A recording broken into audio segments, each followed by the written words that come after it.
The cold winter wind howled across the Colorado plains as Declan Irwin knelt before two weathered crosses, snow collecting on the brim of his hat as he gently placed a wildflower bouquet at the foot of each marker. 5 years had passed, but the pain remained as sharp as the day he'd buried his wife and daughter, victims of a scarlet fever outbreak that had swept through their small frontier town in 1878. "I built it just like I promised, Clara," he whispered, his breath forming clouds in the frigid air. "That cabin by the creek with the view of the mountains. Emily would have loved watching the deer come down at dawn."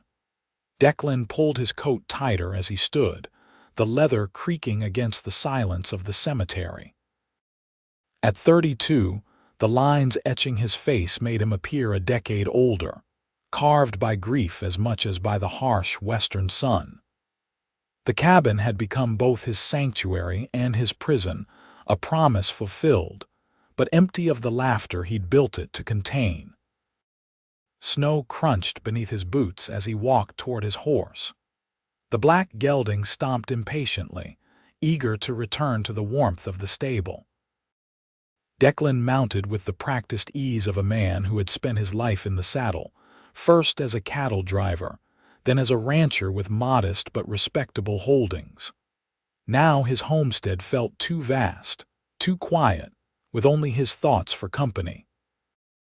The ride back took him through Pine Creek, the town having grown considerably since he'd first arrived 15 years before. Colorado Territory had become a state in '76, and the promise of silver in the mountains kept bringing newcomers. Declan nodded at familiar faces as he passed the general store and saloon, but he didn't stop. There had been a time when he'd been the first to volunteer for barn raisings and town meetings, when Clara had organized socials and quilting circles. Now he came to town only when necessary for supplies or to sell his modest cattle herd. "Declan, hold up there." Sheriff Morgan waved from the boardwalk outside his office. Declan reined in his horse, waiting as the older man approached. "Sheriff, got word from Denver about that stage line. They're changing the route, coming through Pine Creek starting next month. Thought you should know since the new road will cut along the edge of your property." "Appreciate the warning," Declan replied, tipping his hat. "Won't affect my grazing land much." "There's something else," the sheriff added, his expression softening. "The widow Farrell is arriving on tomorrow's stage from Boston. She's taking over the schoolhouse come spring." "Don't see how that concerns me," Declan replied, though he felt a twinge of curiosity despite himself. The town had been without a schoolteacher for nearly 8 months. She's bringing her boy with her. 7 years old, I hear. They'll need a place to stay until the schoolhouse living quarters are repaired. Pastor Williams suggested your cabin might be suitable, seeing as you've got that extra room you built. Declan's jaw tightened. "I don't take boarders, Morgan. You know that." The sheriff sighed, his breath visible in the cold air. "I know what that cabin means to you, Declan. But it's been 5 years. Maybe having some life around the place wouldn't be the worst thing." 3 weeks at most, the sheriff continued when Declan remained silent. "That's all it'll take to get the schoolhouse fixed proper. Winter's a hard time for a woman and child to arrive in a strange place." Declan stared down the snowy street, his mind racing with objections. The cabin had been built for Clara and Emily, its empty rooms preserved like a memorial. The thought of strangers invading that sacred space made his chest tighten.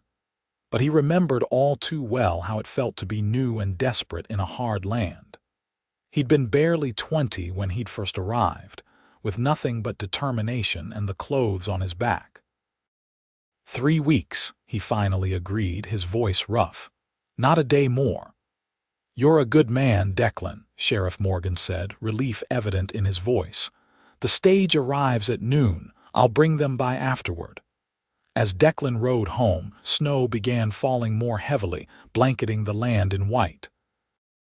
The cabin came into view as he crested the hill, sturdy logs golden against the winter backdrop, smoke rising from the chimney where he'd left a fire banked that morning. He'd built it on a gentle rise overlooking the creek, with a view of the distant mountains just as Clara had dreamed.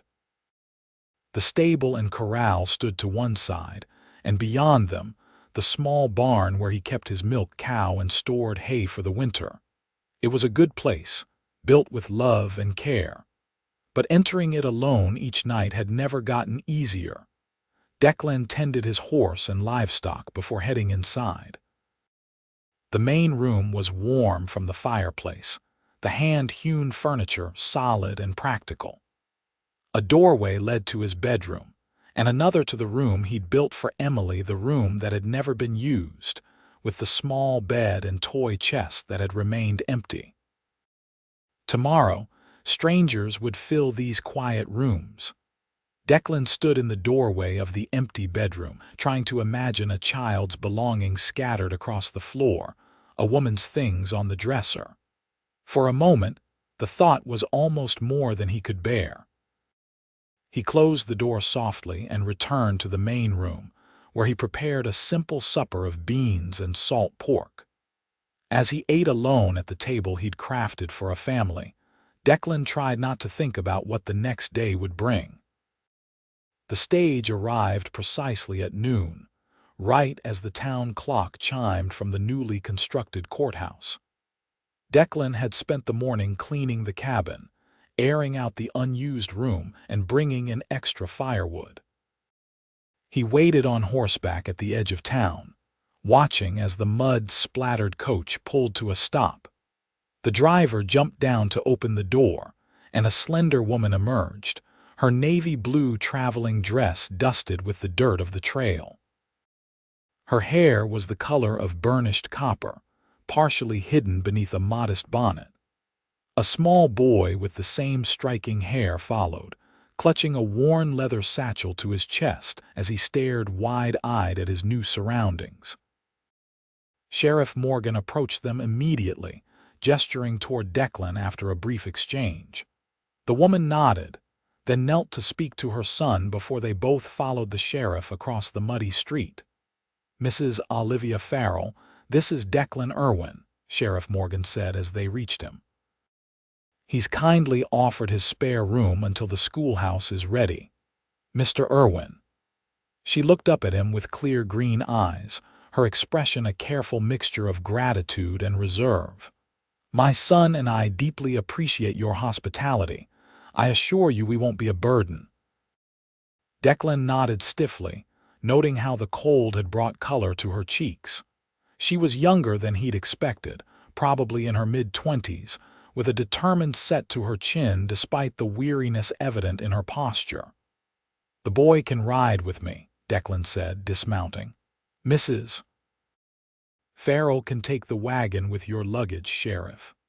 "I'm Thomas," the boy said suddenly, his small face solemn as he looked up at Declan. "I'm 7 years old and I can ride a horse all by myself." Despite himself, Declan felt the corner of his mouth twitch. "I believe you can, Thomas, but my horse Ghost here takes some handling, perhaps another time." Olivia Farrell placed a hand on her son's shoulder. "Thomas, Mr. Irwin is being very kind. Please mind your manners." The boy nodded, though his expression remained determined. Declan lifted him onto the saddle before mounting behind him, feeling the small body tense then gradually relax against his chest as Ghost began moving at a gentle walk. "How far is your home, Mr. Irwin?" Thomas asked, his voice carrying on the crisp winter air. "About 2 miles. Just beyond that ridge." Declan pointed to the pine-covered hill ahead of them. "You have any cows? Or chickens?" "My grandfather had chickens in Boston, but they were just in a small pen. Mother says animals have more room to roam out here." "I've got a milk cow, 2 horses, and some cattle on the south pasture," Declan replied, surprised at how easily the conversation flowed with the boy. "No chickens yet, though they'd be useful."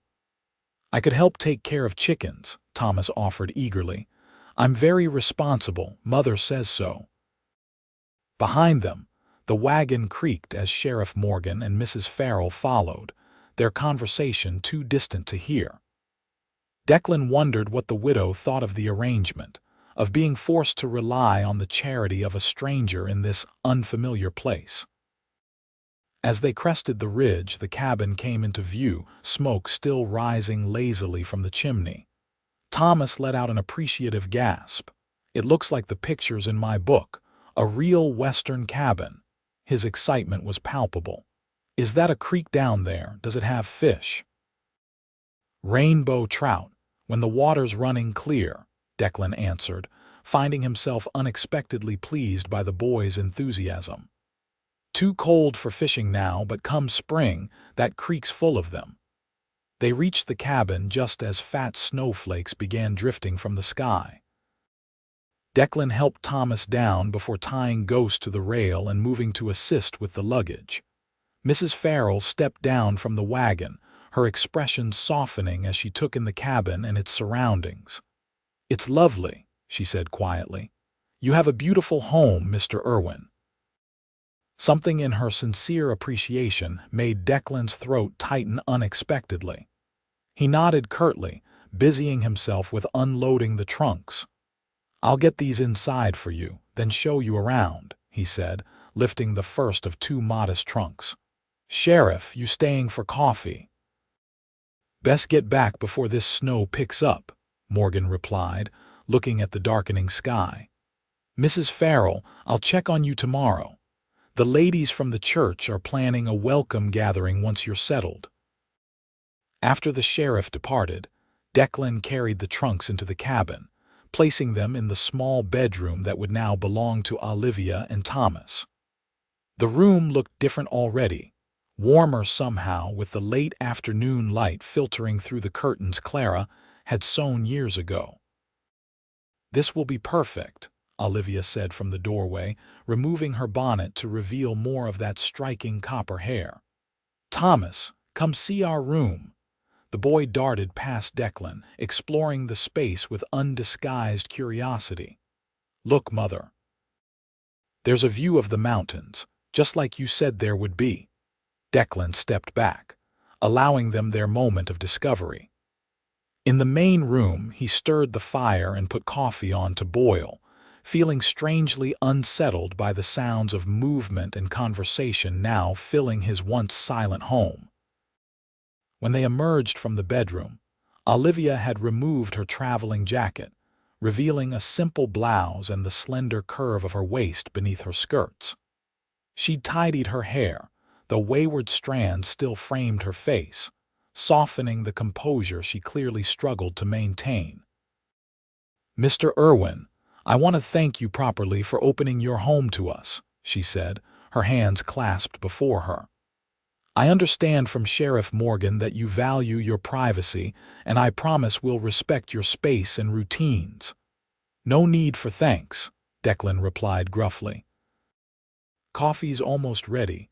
Must be cold after that long journey." "It was awful," Thomas exclaimed, dropping onto a chair by the fire. "The stage bounced so much I thought my teeth would fall out, and the man next to us smelled like pickles and tobacco." "Thomas," Olivia's cheeks flushed. "That's not polite conversation." Declan surprised himself by chuckling. The boy's not wrong about those stage rides, worse than breaking a wild horse, some of them. He poured coffee for himself and Mrs. Farrell, then found a tin of molasses cookies he'd purchased from the general store that morning. Thomas accepted one eagerly, while Olivia wrapped her hands around the warm mug, looking grateful for its warmth.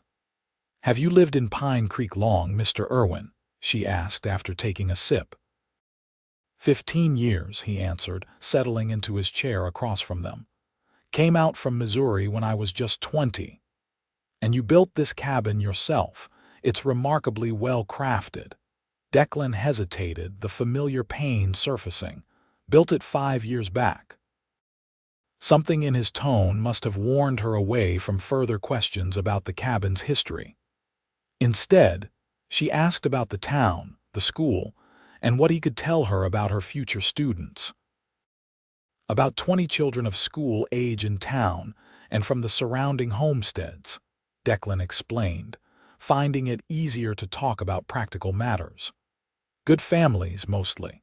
Some of the ranch hands' children might be a bit rough around the edges. "I'm looking forward to meeting them all," she said, and he could tell she meant it. "I've been teaching in Boston for 4 years, but I've always wanted to come west. When I saw the advertisement for a teacher in Colorado, it seemed like Providence. Boston to Pine Creek is quite a change, Mrs. Farrell." Her smile faltered slightly. "After my husband died last year, Boston held too many memories. Thomas and I needed a fresh start, somewhere with open skies and new possibilities." The boy had grown quiet, focusing intently on his cookie. Declan recognized the look, the careful blankness that came from trying not to show pain. He'd seen it in his own reflection often enough. "Lost my wife and daughter to scarlet fever," Declan found himself saying, the words emerging before he could stop them. 5 years ago. Olivia's eyes met his, filled with genuine understanding rather than pity. "I'm sorry, Mr. Irwin. Grief is a long road." "That it is," he agreed softly, then stood abruptly. "I should check on the livestock before the snow gets worse. Make yourselves at home. Kitchen supplies are there for your use." Outside in the cold air, Declan took several deep breaths. What had possessed him to share such personal information with a woman he'd just met? He rarely spoke of Clara and Emily, even to those who had known them. Yet something about Olivia Farrell's direct gaze and quiet strength had bypassed his usual defenses. In the stable, he methodically checked on his animals, taking longer than necessary with each task. By the time he returned to the cabin, twilight had fallen, and the warm glow from the windows seemed to welcome him home in a way it hadn't for years. Opening the door, he was greeted by the unexpected aroma of cooking food. Olivia stood at the stove, stirring something in his cast iron pot. Thomas sat at the table, carefully setting out plates and utensils. "I hope you don't mind," Olivia said, looking up. "I found some vegetables and meat in your cold box. It seemed the least I could do to repay your hospitality." "You didn't need to cook," Declan said, hanging his hat and coat by the door. "Perhaps not, but I wanted to. Thomas and I are accustomed to fending for ourselves." She ladled stew into 3 bowls. "It's nothing fancy, just a simple beef stew." They ate together at the table, the silence gradually giving way to Thomas's eager questions about ranch life, wildlife, and whether Declan had ever fought Indians or outlaws. Olivia gently redirected her son's more impertinent queries, but Declan found he didn't mind the boy's curiosity. "Mother says I can help with chores while we're here," Thomas announced. "I'm stronger than I look." "Thomas, Mr. Irwin may not want our help," Olivia cautioned. Declan considered the boy's earnest expression. "I suppose I could use a hand feeding the livestock in the mornings." "If your mother approves." Thomas beamed, and even Olivia smiled, a genuine expression that transformed her face from merely pretty to something that caught Declan off guard with its brightness. "Thank you," she said. "It will be good for him to have meaningful work." After supper, Thomas helped clear the table while Olivia washed the dishes. The domestic scene felt surreal to Declan, his kitchen filled with movement and purpose after years of solitary meals and bare functionality. When it came time for bed, he showed them where to find extra blankets and made sure the fire was built up to last through the night. Thomas, clearly exhausted from the journey, fell asleep almost immediately, but Olivia lingered in the main room after tucking him in. "Mr. Irwin," she said softly, "I want you to know that I understand what it means for you to open your home to strangers, especially given your loss. We will respect the sanctuary you've created here." Declan nodded, finding it difficult to respond to her perception. "Good night, Mrs. Farrell." "Good night." She paused at the bedroom door. "And thank you for making this transition easier for Thomas. He's been so brave, but this move has been hard on him." After she disappeared into the bedroom, Declan sat alone by the fire, listening to the unfamiliar sounds of other people settling in his home. He expected to feel resentful, invaded. Instead, he felt something he couldn't quite name, a strange mixture of melancholy and comfort. That night, he dreamed of Clara for the first time in months. Not the painful dreams of loss that had haunted him for years, but a gentle memory of her laughing in the summer sun, telling him that love wasn't meant to be buried away. The next morning, Declan woke before dawn as usual, moving quietly through the cabin as he prepared for the day. He was surprised to find Olivia already awake, dressed in a simple brown skirt and white blouse, her hair neatly braided. "Good morning," she said softly, pouring coffee into a mug for him. "I hope I'm not disturbing your routine." "Not at all." He accepted the coffee, oddly touched by the gesture. "You're up early." "Teaching habits die hard," she replied with a small smile. "I've always been an early riser." Thomas, on the other hand, would sleep until noon if allowed. "The livestock won't mind if he joins me later," Declan said, pulling on his coat. No need to wake him yet. The morning air was crisp and clear, the snow from yesterday having dusted the landscape with a fresh coating of white. Olivia followed him outside, drawing her shawl tighter around her shoulders as she took in the sunrise, painting the distant mountains in hues of gold and pink.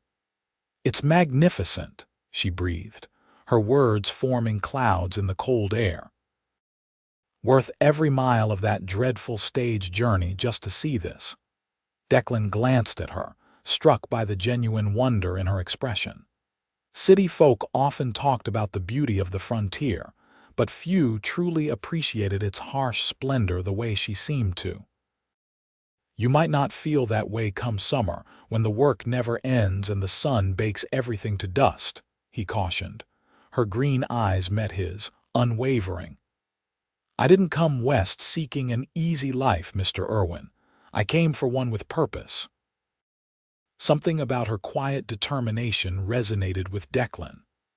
He nodded, then headed toward the barn, aware of her watching him for a moment before returning to the cabin.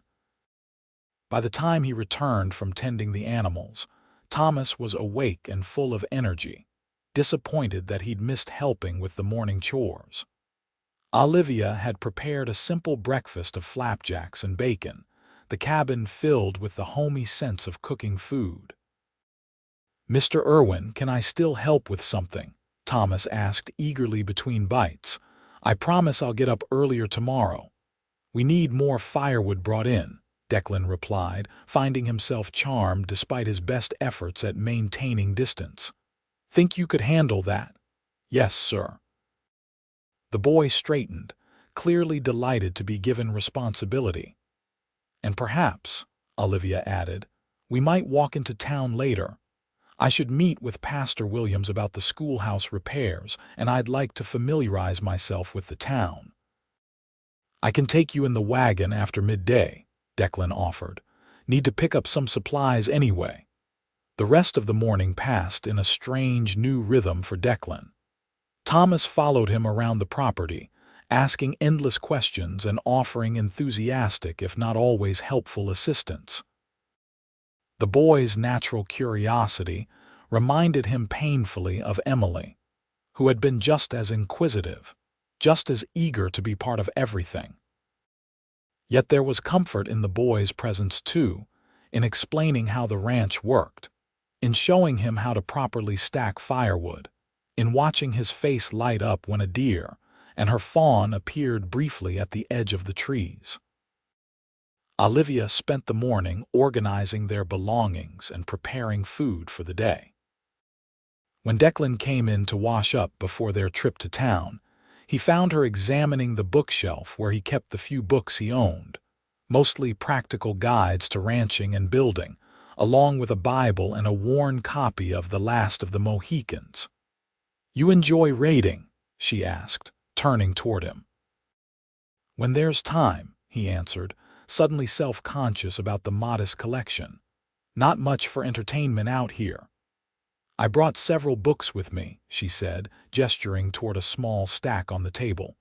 "You're welcome to borrow them if you'd like. Reading has always been my escape." Declan glanced at the titles Dickens, Twain, and a few he didn't recognize. "Thank you. Might take you up on that." The trip to town was unlike any Declan had made in years. Usually, his visits were solitary and purposeful: get supplies, handle business, and return to his land.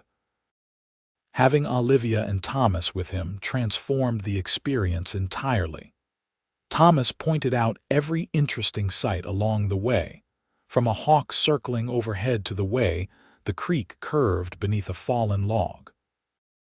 Olivia asked thoughtful questions about the homesteads they passed and the families who lived there, clearly preparing herself for her role as teacher. In town, Declan found himself introducing them to the shopkeepers and townsfolk they encountered. Mrs. Peterson at the general store immediately took to Olivia, offering information about which families had school-aged children. Pastor Williams greeted them warmly outside the church, showing Olivia the schoolhouse next door and explaining the repairs that were underway. "Should be habitable within 3 weeks," the pastor assured her, surveying the new roof being installed. "The living quarters need the most work, but the classroom itself will be ready sooner." "It's perfect," Olivia said, her eyes bright as she examined the simple building. "Just the right size for the number of students you described." While Olivia discussed teaching materials with the pastor, Declan found himself watching Thomas explore the schoolyard, testing the sturdiness of a swing hanging from a large oak tree.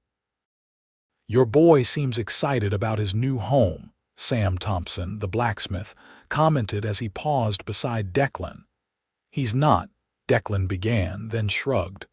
"They're just staying with me until the schoolhouse is ready." Sam raised an eyebrow. "Seems to me having a woman and child around might do you some good, Irwin. Been keeping to yourself too long." Declan frowned but was saved from responding when Thomas ran up to him, face flushed with excitement. "Mr. Irwin, Pastor Williams says there's going to be a social on Sunday after church to welcome us, with music and food and everything." The boy could barely contain his enthusiasm. "Have you ever been to one? Mother says we must attend." "Been to a few," Declan admitted, though not for many years. The thought of attending a social filled him with dread: the pitying looks, the well-meaning but painful conversations, the inevitable comparison between his past happiness and current solitude. "Then you'll come with us?" Thomas asked, his hopeful expression making refusal difficult. Before Declan could answer, Olivia joined them, her cheeks pink from the cold. "Thomas, don't pressure Mr. Irwin. He may have other plans." "No plans," Declan said reluctantly. "But you don't need me escorting you. You'll meet plenty of folks happy to show you around." "Of course," Olivia agreed quickly. "I wouldn't presume on your kindness beyond what you've already offered." Something in her dignified acceptance made Declan regret his brusqueness. "I could bring you in the wagon, at least," he found himself offering. "Roads can be muddy this time of year." Her smile was warm with gratitude. "That would be much appreciated, Mr. Irwin." They completed their errands in town, with Olivia purchasing teaching supplies while Declan stocked up on essentials. Thomas proudly helped carry packages, and charmed nearly everyone they encountered with his enthusiastic questions and observations. On the ride home, with the winter sun already beginning its early descent, Declan found himself noticing how Olivia's hair caught the golden light, how her profile was serene yet somehow determined as she gazed at the landscape. There was a quiet strength about her that reminded him of the frontier women who had survived countless hardships without losing their essential grace. "Mr. Irwin," her voice broke into his thoughts. "May I ask you something about the cabin?" Declan tensed, uncertain what personal question might be coming. "What about it?" "I noticed the beautiful quilt in our room with the sunflower pattern. It's exquisite workmanship." "Clara made it," he answered, the words coming easier than he expected. "She was skilled with a needle. Had plans to make one for every room." "She must have been very talented," Olivia said gently. "It's a treasure to have something created with such love." Declan nodded, grateful that she didn't press further. They rode in companionable silence for a while, Thomas having fallen asleep between them, tired from the excitement of the day. "I lost my husband Matthew to pneumonia," Olivia said suddenly, her voice soft enough not to wake her son. "He was a teacher as well. We had plans to come west together someday, to build a life somewhere with more sky than buildings. When he died, everyone expected me to stay in Boston, to continue teaching at the same school, living in the same neighborhood, surrounded by the same memories." She paused, her hands folded in her lap. "I tried for a year. But grief doesn't heal when you're forced to walk the same paths every day, seeing the same places you once shared with someone who's gone. Sometimes you need new horizons to find your way forward." Declan felt a surge of recognition at her words, an understanding that went beyond mere sympathy. "Building the cabin was like that for me," he admitted. "Couldn't bear staying in town after losing them, seeing the places we'd been together.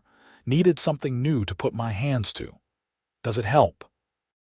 she asked, meeting his gaze directly. "Having built something new, some days," he answered honestly. "Other days, the emptiness of it feels worse than having nothing at all." Olivia nodded, seeming to understand exactly what he meant. "Thank you for sharing it with us, even temporarily. It's a beautiful home filled with care." Thomas stirred between them, blinking sleepily as the cabin came into view. "Are we home?" The simple question hit Declan unexpectedly. Home. For 5 years, the cabin had been his shelter, his project, his burden, but he wasn't sure he'd thought of it as home since Clara and Emily died. "Almost there," he said, his voice rougher than he intended. That evening established a pattern that would continue in the days that followed.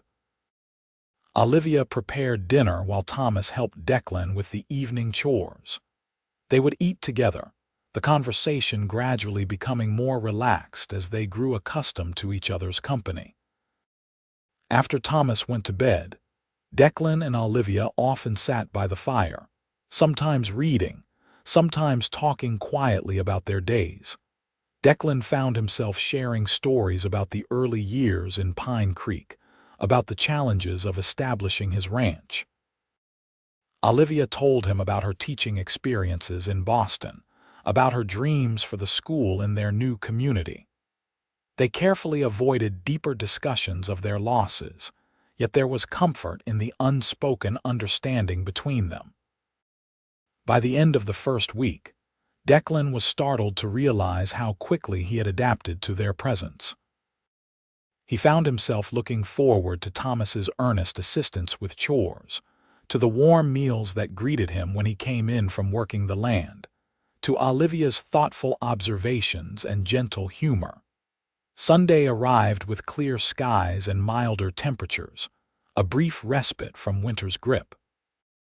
Declan had nearly forgotten his reluctant agreement to attend the social, until he found Olivia and Thomas dressed in their finest clothes, clearly anticipating the event. "You don't have to come inside," Olivia assured him as they rode toward town, seeming to sense his discomfort. "We're grateful just for the transportation. Been a while since I attended one of these gatherings," Declan admitted, adjusting his rarely worn collar. He'd made an effort with his appearance, shaving carefully and donning his best shirt and vest. "Not much for socializing these days." "I understand," she replied, straightening Thomas's tie. "But sometimes it's good to be reminded we're part of a community, even when we feel separate from it." The church service was mercifully brief, focused on welcoming the new teacher and her son to Pine Creek. Afterward, the congregation moved to the meeting hall adjacent to the church, where tables had been set with food and the local fiddle player was already tuning his instrument. Declan found himself cornered almost immediately by well-meaning neighbors, all expressing surprise at his attendance. He answered their questions about his house guests as briefly as possible, uncomfortable with being the center of attention. From across the room, he could see Olivia surrounded by the mothers of her future students, Thomas already playing with a group of boys his age. "Never thought I'd see the day Declan Irwin returned to a social," Sarah Jenkins commented, handing him a cup of punch. The widow had made her interest in him clear over the years, despite his consistent avoidance. "Must be quite the house guest to draw you out, Mrs. Farrell needed transportation," he said stiffly. "Nothing more to it." "If you say so," Sarah replied with knowing smile. "But I haven't seen you looking so alive in years. Having a family in that cabin you built must feel right somehow." Before he could correct her assumption, the music started and people began clearing space for dancing. Declan retreated to a corner, watching as couples formed sets for a lively reel. He hadn't danced since Clara died, couldn't imagine taking those steps with anyone else. "Mr. Irwin." Thomas appeared beside him, breathless from running. "Jimmy Peters says you're the best shot in the county and once killed a mountain lion that was after your cattle. Is that true?" Declan couldn't help smiling at the boy's wide-eyed admiration. "The mountain lion part is true enough, though I wouldn't claim to be the best shot around." "Could you teach me to shoot someday?" Thomas asked eagerly. "Mother says I need to learn practical skills now that we live in the West."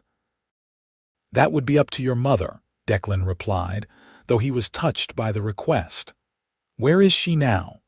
Thomas pointed toward the refreshment table where Olivia stood talking with Pastor Williams. Even from across the room, Declan could see the animation in her face as she discussed some topic with obvious enthusiasm. Her copper hair was arranged more elaborately than usual, with small combs holding it away from her face. The blue dress she wore brought out the vivid green of her eyes, visible even at this distance when she turned to laugh at something the pastor said. Several of the town's single men had already noticed her. Declan observed with an unexpected twinge of something that felt remarkably like possessiveness. Even now, Frank Wilson, the banker's son, was approaching her with a determined expression that Declan recognized all too well.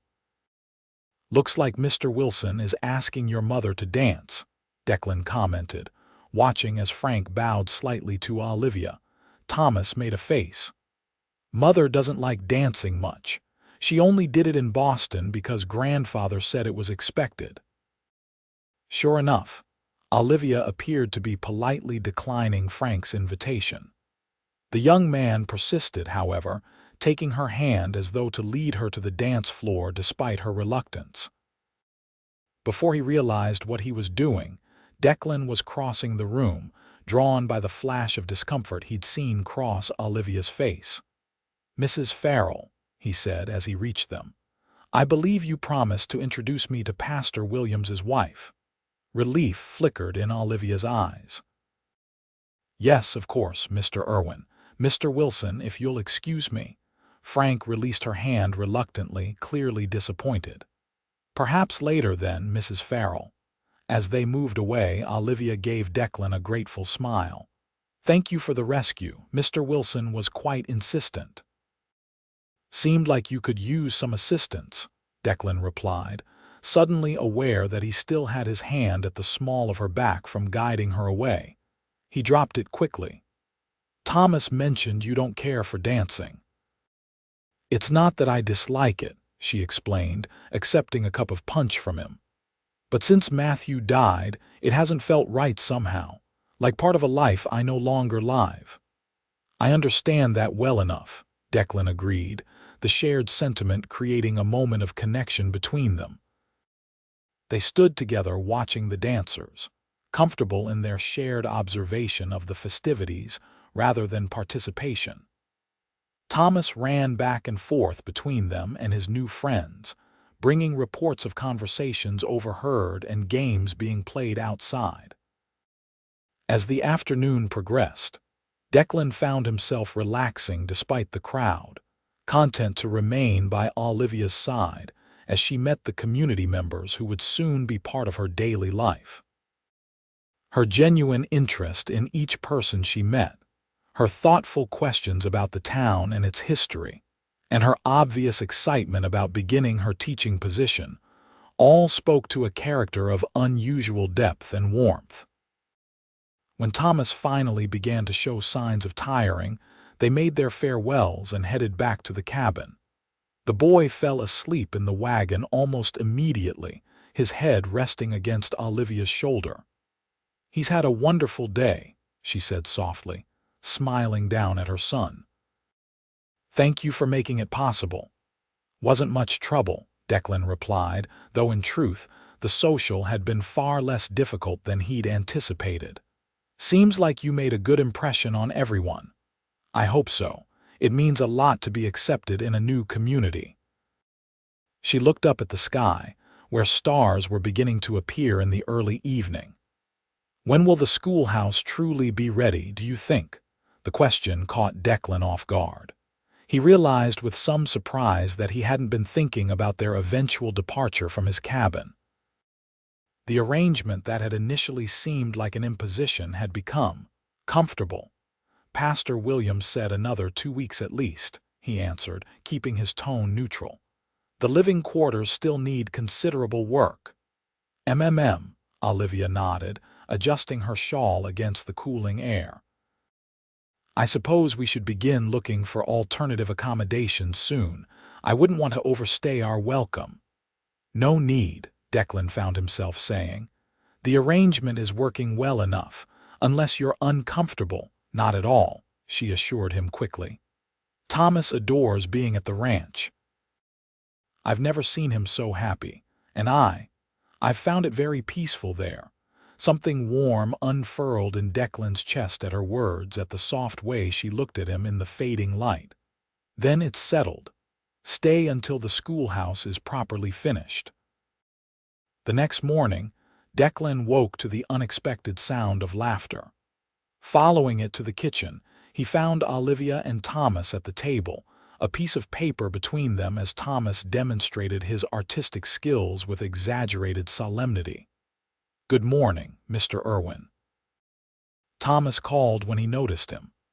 "I'm drawing our ranch for Jimmy to see. You think I captured Ghost correctly?" Declan peered at the drawing, which showed a somewhat disproportionate horse beside what was clearly meant to be the cabin. "Looks just like him," he assured the boy with complete seriousness. Olivia's eyes danced with amusement as she poured coffee for Declan. "Thomas has decided he may prefer being an artist to a cowboy. I told him he might consider being both." "A practical approach," Declan agreed, accepting the coffee and taking a seat at the table. "Many a cowboy has had to turn his hand to different trades." This casual morning scene, domestic and warm, stirred something deep within Declan, a longing he had tried to bury beneath work and solitude. The cabin felt alive again, filled with purpose beyond merely sheltering a single grieving man.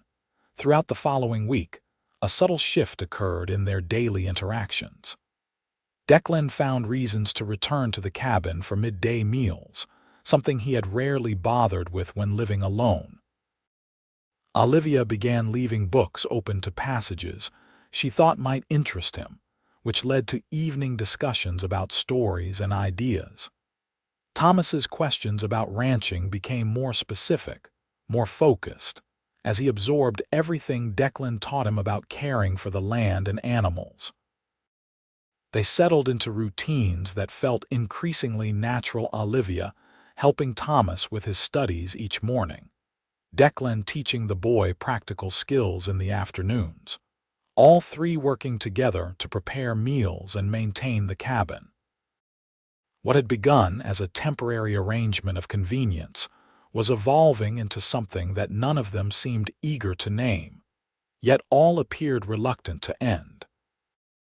10 days after the social, Olivia returned from a trip to town with news that the schoolhouse classroom was ready, though the living quarters still required work. "Pastor Williams wants me to begin lessons next Monday," she explained as they sat at dinner. "Most of the children can't afford to miss more schooling, especially with spring planting approaching." "That's wonderful news," Declan said, though he felt an unexpected pang at the thought of the empty cabin during the day. "Thomas will go with you, of course," Olivia replied, "though he claims he'd rather stay and help you with the ranch work." Thomas nodded emphatically. "Learning to ride Ghost is much more important than spelling, Mr. Irwin. Don't you think so?" "Afraid your mother has the right of it," Declan said, ruffling the boy's hair affectionately. "Education comes first. Ranch work will still be here after school hours." "Does that mean we can stay?" Thomas asked eagerly. "Even after I start school?" Olivia looked uncomfortable. "Thomas, we've discussed this. Once the schoolhouse living quarters are complete, we'll move there as planned. We can't impose on Mr. Irwin indefinitely." Declan saw the disappointment on the boy's face and felt an echo of it in his own chest. The thought of them leaving, of returning to his solitary existence in the cabin built for a family, suddenly seemed unbearable. "It's no imposition," he said carefully, looking at Olivia. "In fact, I've been thinking. The schoolhouse is a fair distance from town. Winter's not over yet. Might be safer to stay here until spring at least." Hope flared in Thomas's eyes, but Olivia's expression remained uncertain. "That's very generous, but I couldn't possibly." "The arrangement benefits me as well," Declan interrupted, surprising himself with his persistence. "Place runs smoother with more hands, and I've grown accustomed to the company." That evening, after Thomas had gone to bed, Olivia found Declan on the porch, where he often went to think when the weather permitted. The night was clear and cold, stars brilliant against the black sky. "May I join you?" she asked, wrapping a shawl tightly around her shoulders. Declan moved over on the bench he'd built years ago, making space for her beside him. For a while, they sat in companionable silence, listening to the distant cry of a coyote and the soft creaking of the cabin as it settled for the night. "I should tell you something," Olivia finally said, her voice barely above a whisper, "about why I was so determined to come west." Declan turned to look at her profile, silvered by moonlight. "I'm listening. After Matthew died, I struggled to find purpose. Teaching helped, but Boston felt constraining, full of expectations about how a young widow should behave, how long grief should last, when it might be appropriate to smile again or find joy in simple things." She took a deep breath. "My in-laws were kind but suffocating. They wanted me to remain frozen in my role as their son's widow, as though moving forward would somehow diminish his memory." "That's a heavy burden," Declan said quietly. "When I saw the advertisement for a teacher in Colorado, it felt like permission to begin again. To honor Matthew by living fully rather than merely existing in the shadow of loss." She looked down at her hands. "I want Thomas to grow up somewhere he can become his own person, not just poor Matthew Farrell's fatherless boy." Declan nodded, understanding completely. "The West is good for that. People tend to care more about what you can do than where you came from." "Exactly." She turned toward him, her face earnest in the moonlight. "But I worry that by accepting your offer to stay longer, I'm failing in my promise to stand on my own. To build something for Thomas and myself without depending on others." There's a difference between dependence and community, Declan said after a thoughtful pause. Took me too long to learn that. No one out here survives entirely alone. We all need neighbors sometimes. Is that what we are? Neighbors? Olivia asked softly. The question hung between them, loaded with possibilities neither had acknowledged aloud. Declan felt his heart quicken as he considered how to respond. I built this cabin for a family, he finally said, his voice rough with emotion. Spent 2 years on it, every nail and board placed with care, imagining Clara and Emily living here. When they died before ever seeing it completed, I nearly abandoned the whole project. Seemed pointless to finish a home no one would ever fill. Olivia remained silent, her eyes never leaving his face as he continued. But I finished it anyway because I'd promised Clara, told myself it was just a place to live, nothing more. He gestured toward the cabin behind them. For 5 years it's been just shelter until recently. What changed? Olivia asked, though he suspected she knew. You and Thomas arrived. Declan met her gaze directly. And suddenly, there's laughter in rooms that have never known it. There's purpose in spaces that were just empty. Olivia's breath caught audibly. Declan. It was the first time she had used his given name, and the sound of it in her gentle voice broke something loose inside him. I'm not asking for promises, he said quickly. It's too soon for both of us. I'd like you to stay, not as a temporary arrangement, not out of convenience, but because this place could be a home for all 3 of us if you wanted it to be. Tears glistened in Olivia's eyes, catching the moonlight. I came west seeking a new beginning, but I never imagined. She paused, seeming to gather her courage. Thomas adores you. I've watched how carefully you teach him, how patient you are with his endless questions. The way you listen to him as though his 7-year-old thoughts matter as much as any adult's. He's a fine boy, Declan said simply. You've raised him well. And I. Olivia continued, her voice trembling slightly. I've found myself looking forward to our evenings by the fire, to hearing your perspective on things, to seeing how you approach challenges with such quiet strength. Declan reached out slowly, giving her time to pull away if she wished, and took her hand in his. Her fingers were cold from the night air but fit perfectly against his calloused palm. We could take it slowly, he suggested. See where this leads. No pressure, no expectations. Olivia's smile was like sunrise breaking over the mountains. I think I'd like that very much. The next morning, Thomas noticed immediately that something had changed between the adults. He observed with suspicion as Declan smiled more readily at breakfast and Olivia hummed while preparing his lunch for school. Are we really staying here? He finally asked directly. Even after the schoolhouse is finished. Olivia exchanged a glance with Declan before answering. For now, yes. Mr. Irwin has kindly invited us to remain through the spring at least. And after that, Thomas pressed, clearly not satisfied with the partial answer. After that, Declan said carefully, we'll decide together what makes the most sense for everyone. This seemed to satisfy the boy, who immediately launched into plans for a garden and whether they might get chickens now that they were staying longer. Olivia and Declan shared a smile over his head, both content to let their newfound understanding develop naturally, without rushing to define it for others. The following Monday, Olivia began teaching at the Pine Creek School. Declan drove them into town each morning in the wagon, using the opportunity to handle ranch business while Olivia taught and Thomas attended lessons with the other children. In the afternoons, he would return to collect them, often finding Olivia surrounded by students asking last-minute questions or parents discussing their children's progress. Watching her in this role confident, compassionate, clearly doing work she loved only deepened Declan's admiration. She approached teaching with the same quiet determination she brought to everything, whether learning to milk the cow or navigating the complex social dynamics of a small frontier town. As winter gradually yielded to spring, their relationship deepened through small, everyday moments.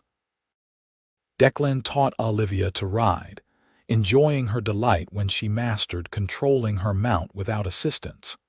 She introduced him to poets he had never read, sometimes reading aloud by firelight while he carved wooden figures for Thomas. They shared their histories in pieces, each revelation a gift of trust. Declan's difficult childhood in Missouri, Olivia's dreams of becoming a writer someday, their shared belief in education as a path to a better future. Thomas flourished under their combined care. The boy who had arrived shy and uncertain had become confident and enthusiastic, eagerly dividing his time between schoolwork and the ranch skills Declan patiently taught him. His nightmares about losing his father, which had troubled him frequently when they first arrived, grew less common as security and routine replaced anxiety. By the time wildflowers began carpeting the meadows around the cabin, Declan could scarcely remember the solitude that had defined his life for so long. The emptiness that had echoed through the rooms had been filled with conversation, with shared meals, with Thomas's imaginative games, with Olivia's gentle presence. One Sunday in late April, Declan took them riding to his favorite spot in the hills, a small plateau overlooking the valley with the cabin visible as a distant, welcoming shape below. They shared a picnic lunch while Thomas explored nearby, collecting interesting rocks and wildflowers. "I've been thinking," Declan said as they watched the boy scrambling over rocks with boundless energy. "The school term ends in 6 weeks." "Yes," Olivia agreed, tilting her face to the warm sun. "Though I'll have summer lessons for those who want them. Several of the ranch families have asked." "The schoolhouse living quarters will be finished next week," he continued. "Pastor Williams mentioned it yesterday." Olivia turned to look at him, understanding the unasked question. "Are you wondering if we'll move there?" "It would be expected," Declan acknowledged. "The teacher typically lives at the schoolhouse." "And what do you want?" she asked directly. Declan looked at her, taking in the woman who had brought such unexpected joy into his life. Over the past months, his admiration had deepened into something more profound, something he had never expected to feel again after Clara's death. Not a replacement for that first love, but a new one, different yet equally powerful. "I want you to stay," he said simply. "Both of you. Not as guests or boarders, but as family." Olivia's eyes widened at the word. "Declan, are you? I'm asking if you might consider making our arrangement permanent," he clarified, his heart pounding as he reached for her hand. "If you might consider becoming my wife." For a terrifying moment she said nothing, her expression unreadable. Then slowly, like sunshine breaking through clouds, she smiled. "I came west seeking a new beginning," she said, echoing her words from that night on the porch. "What I found was so much more than I dared hope for a man who understands loss but hasn't been defeated by it, who builds things with his hands and his heart." Her fingers tightened around his. "Yes, Declan, I would be honored to become your wife." Relief and joy surged through him, so powerful that words failed. Instead, he pulled her gently into his arms, pressing his lips to hers in their first kiss, tentative at first, then deepening as she responded with equal fervor. "Mother, Mr. Irwin, look at this rock I found." "It's shaped exactly like a O," Thomas had returned, stopping abruptly at the sight before him. His surprise quickly gave way to a grin. "Are you getting married?" Olivia laughed, her cheeks flushed as she pulled back slightly from Declan's embrace. "Would that be all right with you, Thomas?" The boy considered this for all of 3 seconds before nodding enthusiastically. "Does this mean I can call him Pa?" The simple question brought tears to Declan's eyes. "I'd be proud if you did, son." They were married 2 weeks later in a simple ceremony at the church, with the entire town turning out to celebrate. Sheriff Morgan served as Declan's best man, while Mrs. Peterson stood with Olivia. Thomas proudly carried the rings, his chest puffed out with importance. When Pastor Williams pronounced them husband and wife, Declan kissed his bride to the cheers and applause of their neighbors and friends. The celebration afterward lasted well into the evening, with music and dancing, food and laughter filling the meeting hall just as it had at the social where they had first drawn closer. As twilight fell, they returned to the cabin, their home now in truth as well as in feeling. Thomas raced ahead to open the door, then waited impatiently for them to catch up. "Welcome home, Mrs. Irwin," Declan said softly, lifting Olivia into his arms to carry her across the threshold, a tradition she had insisted upon with laughing determination. "Home," she repeated, her arms around his neck as he set her gently on her feet inside. "It feels right, doesn't it? As though this is where we were meant to be all along." Later that night, after Thomas had finally fallen asleep, exhausted from the excitement of the day, Declan found Olivia standing in the doorway of what had once been Emily's room, now Thomas's. "What are you thinking?" he asked, slipping his arms around her waist from behind. "About journeys," she answered, leaning back against his chest. "About how the paths we take, even through grief, can lead us to unexpected joy." Declan pressed a kiss to her temple, breathing in the scent of wildflowers from her hair. "I built this cabin for a family I lost," he said softly. "Never imagined I'd find another to fill it." Olivia turned in his arms, her eyes reflecting the lamplight. "Not a replacement," she said, understanding his unspoken thought. "A continuation. Another chapter in the story of this home, of your life." "Our life," he corrected gently. "Our life," she agreed, rising on tiptoes to kiss him. 1 year later, the cabin had expanded to include another room, built during the winter months as Olivia's pregnancy progressed. The garden she and Thomas had planted flourished in the summer sun, providing vegetables for their table and flowers for the vases that now adorned every room.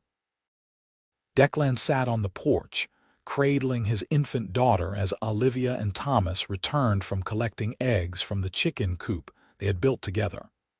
The boy, no longer quite so small at 9, carefully carried the basket while explaining something to his mother with animated gestures.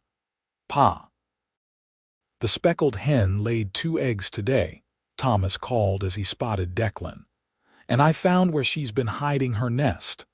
"Well done," Declan replied, shifting little Clara in his arms. "You're becoming quite the rancher." Olivia joined them on the porch, her face glowing with contentment as she sat beside her husband and daughter. "How is our little dreamer?" "Just woke up," Declan answered, passing the baby to her mother. "Seems she has her brother's curiosity, doesn't want to miss a thing."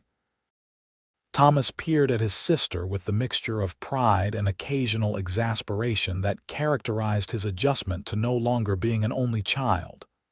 "Can I take her to see the new calf tomorrow?" "If she's awake and the weather's fine," Olivia agreed, smoothing the baby's wispy hair. "She should know all about the ranch, just as you do." As the sun began to set behind the mountains, painting the sky in brilliant hues of gold and pink, Declan looked at the family gathered on the porch of the cabin he had built with such care and grief. The home that had stood empty for so long now overflowed with life and love, with Thomas's endless questions and discoveries, with Olivia's gentle wisdom and passion for learning, with baby Clara's first smiles and coos. "What are you thinking about?" Olivia asked, noticing his contemplative expression. "About how empty spaces get filled," he answered, taking her free hand in his. "How loving again doesn't diminish what came before, but honors it." She squeezed his hand, understanding as she always did. "This cabin was built with love," she said softly. "It was always meant to be filled with it." As if in agreement, baby Clara let out a delighted gurgle, causing Thomas to laugh and demonstrate a funny face that produced more infant giggles.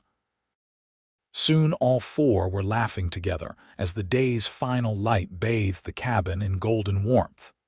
The sound of their shared joy echoed across the homestead, not erasing the memory of those who had been lost, but building upon the foundation their love had created. In this cabin in the Colorado wilderness, built by hands guided by both grief and hope, a family had found their home in each other, proving that even the deepest wounds could heal when the heart remained open to love's unexpected return.